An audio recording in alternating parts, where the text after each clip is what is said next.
Aujourd'hui, je vous présente le recette du carré udon. Si vous avez regardé ma dernière vidéo, vous savez que c'était la recette du carré rice. Cette fois-ci, il est composé de soupe de curry et d'udon. Alors, je raconte comment il est né. Au 19e siècle, les plats occidentaux étaient très populaires. Par contre, les restaurants traditionnels étaient en difficulté et du coup, ils ont réfléchi comment récupérer les clients. À cette époque-là, le curry rice était également un des plats à la mode. Un des restaurants a donc inventé le curry udon qui combine le curry populaire et l'udon standard. Voilà, aujourd'hui pour le curry udon, j'utilise le curry version forte. Moi, j'aime bien le curry udon épicé. Mais si vous préférez d'autres niveaux d'épices, vous avez le medium forte et le mild.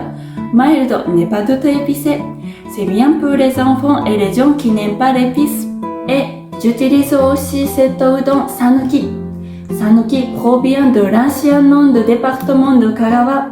Cet udon vient de là-bas. Dans ce département, il y a beaucoup de restaurants d'udon. Moi-même, j'ai déjà été là-bas. Il y en a vraiment beaucoup. Du coup, les Japonais s'appellent le département d'udon. Le département de Kagawa a un climat doux et il n'a pas beaucoup de pluie. C'est pour ça qu'ils peuvent fabriquer tous les aliments sur place. Voilà, si vous allez au Japon et que vous voulez manger un bon udon, vous pouvez le trouver là-bas. Quant à l'udon, il est très moelleux et épais. Si vous voulez trouver ces ingrédients, vous visitez le site Yosaso. Vous pouvez trouver d'autres produits japonais qu'on trouve difficilement en France en plus. Alors c'est parti! Il faut 2 sachets de Sanuki udon, 100 g de poitrine de porc en tranches. Moi, je la tranche avec la trancheuse.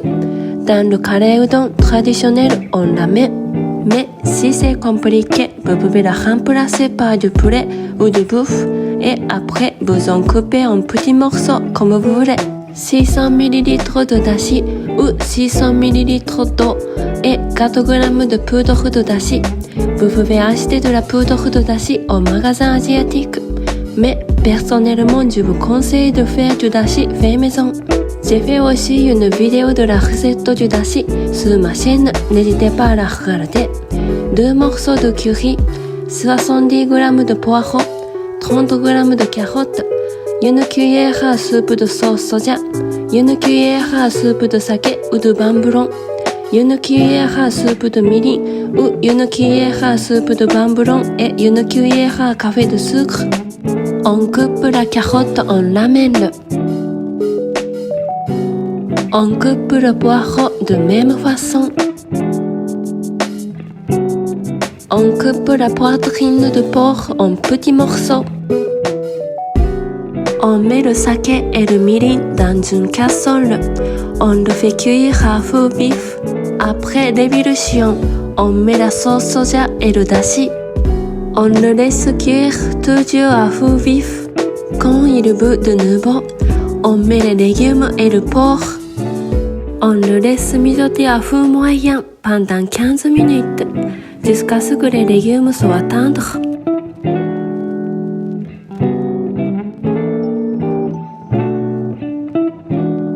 On casse le curry, on utilise ces 2 morceaux. Après 15 minutes, on éteint le feu, on met les morceaux de curry et on les fait fondre. On le fait cuire à feu moyen pendant 10 minutes. Pendant ce temps, on fait cuire les udon. On les met dans l'eau bouillante pendant 2 minutes. Au bout d'1 minute, on les sépare. On les égoutte. On met les udon dans un bol. On revient au curry. 10 minutes après, il devient un peu épais comme ça, c'est parfait. On verse de la soupe de curry sur les udon. On ajoute de la ciboulette selon le goût. Voilà, c'est prêt. Merci beaucoup d'avoir regardé ma vidéo. J'espère que vous l'avez aimé et que vous allez le faire. Si vous avez aimé ma chaîne, n'hésitez pas à vous abonner ou à laisser un commentaire. Ça me fait vraiment plaisir. Voilà, merci beaucoup. À bientôt.